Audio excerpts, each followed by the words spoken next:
Je vous ai présenté la pratique du Bouddha la dernière fois pour qu'elle puisse vous aider à méditer et à vous transmettre plusieurs clés pour y parvenir.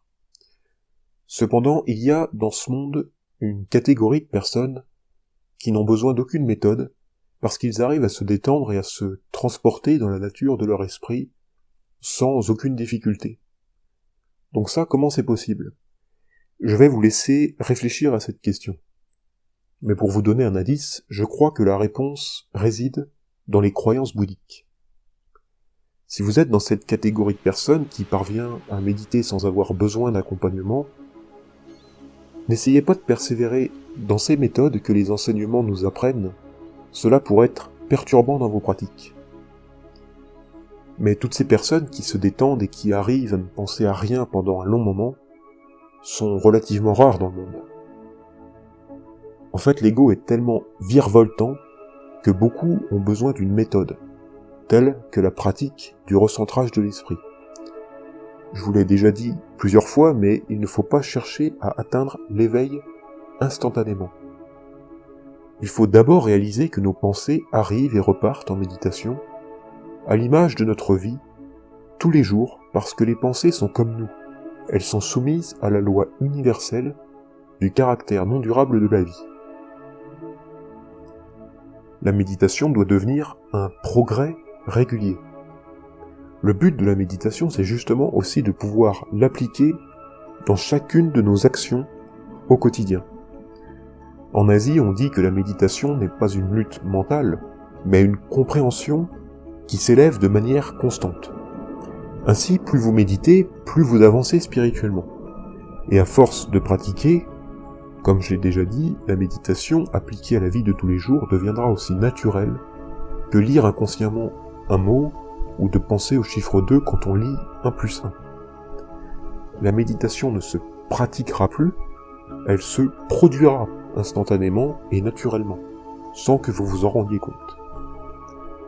Alors évidemment, nous avons tous besoin d'un environnement calme pour pouvoir méditer, et c'est pour ça que j'aime beaucoup l'exemple de la bougie. Quand on médite pour les premières fois, la méditation devient la flamme d'une bougie exposée au courant d'air que sont les pensées, alors la flamme vacille. Pour que la flamme soit la plus verticale possible, il faut faire en sorte qu'il n'y ait plus de courant d'air, donc un environnement adéquat.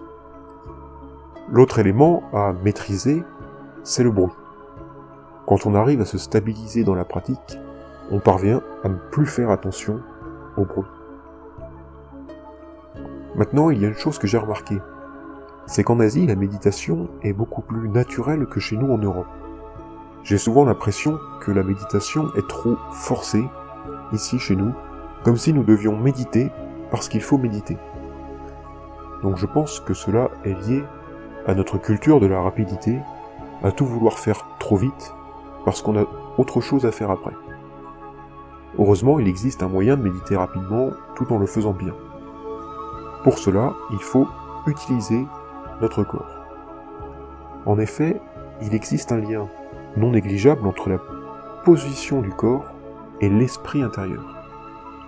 Quand on parle de position en méditation, il nous vient tout de suite à l'esprit la position du lotus. Pourtant, il existe des petites subtilités encore souvent méconnues. D'abord, il faut comprendre que la position du corps est tout aussi importante que la méditation. Si vous avez la bonne position, mais pas la stabilité de l'esprit, la méditation sera extrêmement difficile. Mais restons sur le sujet de la position du corps. Les enseignements bouddhiques datent des temps ancestraux. Ce que je m'apprête à vous présenter provient du bouddhisme Vajrayana. Tout d'abord, il faut s'imaginer que notre corps et notre compréhension sur la nature de notre esprit intérieur sont comme une montagne.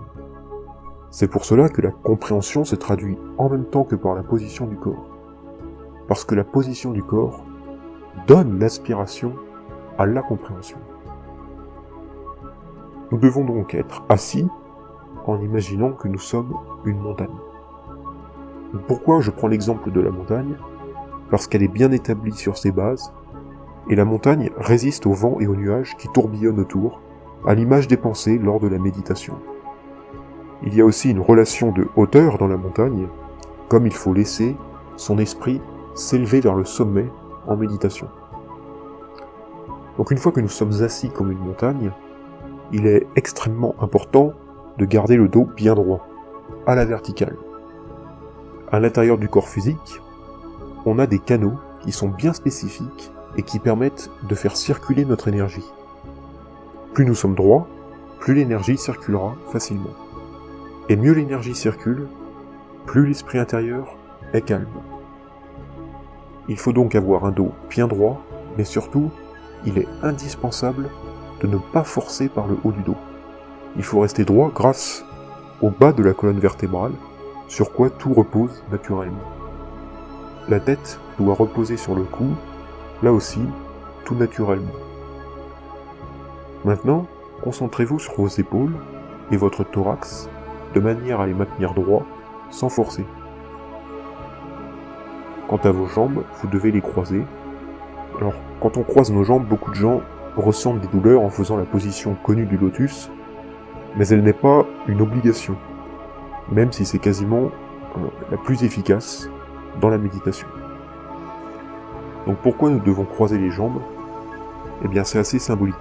En fait, le croisement met en évidence un point d'unité, un point d'ancrage entre la vie et la mort, du bien et du mal, de la masculinité et de la féminité, de la gauche et de la droite, de l'est et de l'ouest, du samsara et du nirvana, de l'un et de la dualité. Si vous n'arrivez pas à faire la position du lotus, vous pouvez vous asseoir sur une chaise en détendant vos jambes. Mais le plus important, et dans n'importe quelle autre position, c'est d'avoir le dos bien droit. Ensuite, et cela diffère selon les écoles et les branches du bouddhisme, mais dans l'enseignement Vajrayana, il est utile de garder les yeux ouverts. Néanmoins, comme les premières méditations sont complexes et assez sensibles aux pensées et aux émotions, vous pouvez fermer les yeux de temps en temps, ça peut vous faciliter la tâche. Ensuite, il ne vous reste qu'à vous tourner vers l'intérieur de vous-même par la pratique que j'ai décrite récemment. Quand vous aurez stabilisé votre esprit, vous pourrez alors ouvrir les yeux et le monde que vous verrez vous sera différent. Donc on remarque assez bien la différence. Quand on médite les yeux ouverts, la technique, c'est de garder la tête bien droite, vous orientez vos yeux vers le bas avec un angle de 45 degrés, en visant le bout de votre nez. Cette technique a tendance à calmer votre esprit. A l'inverse, quand vous sentez que vous êtes trop calme, eh bien vous pouvez orienter votre regard vers le haut. Si vous avez recentré votre esprit les yeux ouverts, dirigez vos yeux cette fois dans l'espace droit devant vous. C'est ici que je vais commencer à vous parler d'une pratique spéciale de méditation, que l'on verra la prochaine fois.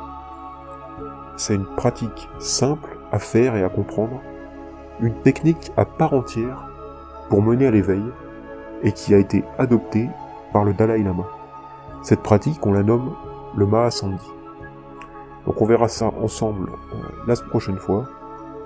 On se retrouve pour une nouvelle vidéo dès mardi prochain.